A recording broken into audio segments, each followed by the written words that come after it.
Wenn die Betriebsbereitschaft Ihrer Instrumente für die Arbeit Ihres Teams kritisch ist, sollten Sie alles in Ihrer Macht Stehende tun, um Unterbrechungen zu vermeiden. So können Sie Ihre Termine leichter einhalten und Ihr Produkt möglichst schnell auf den Markt bringen.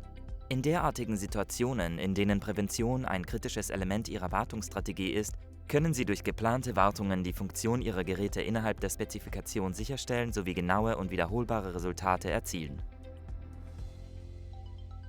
Vor der Entwicklung eines neuen Instruments evaluiert das Forschungs- und Entwicklungsteam sämtliche Aspekte der Wartbarkeit.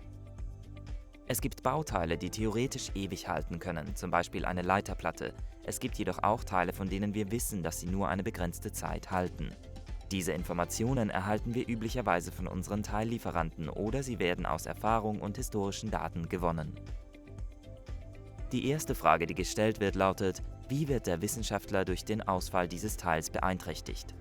Die zweite Frage lautet: Wie ist die typische Lebensdauer dieses Teils? Und schließlich: Wann sollte dieses Teil proaktiv ersetzt werden, um zu verhindern, dass Kunden sich mit einem Ausfall des Instruments auseinandersetzen müssen? Aus diesen Antworten ergibt sich der Wartungsplan über den Lebenszyklus jedes Instruments, in dem bestimmt wird, welche Teile während der Lebensdauer des Instruments getauscht und welche Maßnahmen durchgeführt werden müssen. Einige Teile müssen jedes Jahr im Rahmen der präventiven Wartung getauscht werden. Diese Teile bezeichnen wir als jährliche PM-Teile. Sie sollten in jedem Wartungsplan enthalten sein. Es gibt jedoch auch Teile, die nur alle paar Jahre getauscht werden müssen. Diese bezeichnen wir als Wartungsplanteile. Im Rahmen der präventiven Wartung PM mit einem Wartungsplan werden diese Teile üblicherweise während der präventiven Wartung ausgetauscht, die mit dem Lebenszyklusende der jeweiligen Komponente zusammenfällt.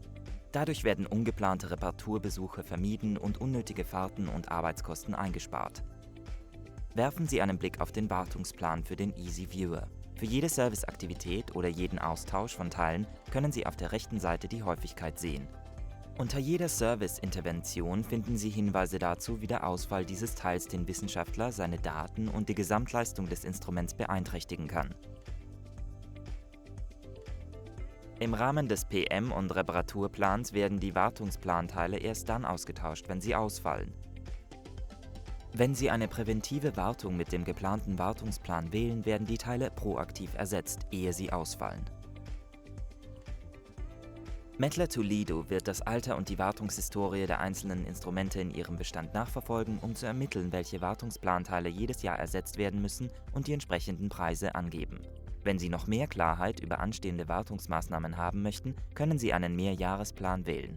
Dadurch ist gewährleistet, dass Sie über die lebenszyklusbedingte Wartung Ihres gesamten Bestands stets auf dem Laufenden sind und dabei zusätzliche Einsparungen erzielen. Wenden Sie sich an Ihren Servicevertreter, um Ihre Anforderungen und Details zum Supportplan für Ihre spezifische Geräteausstattung zu besprechen.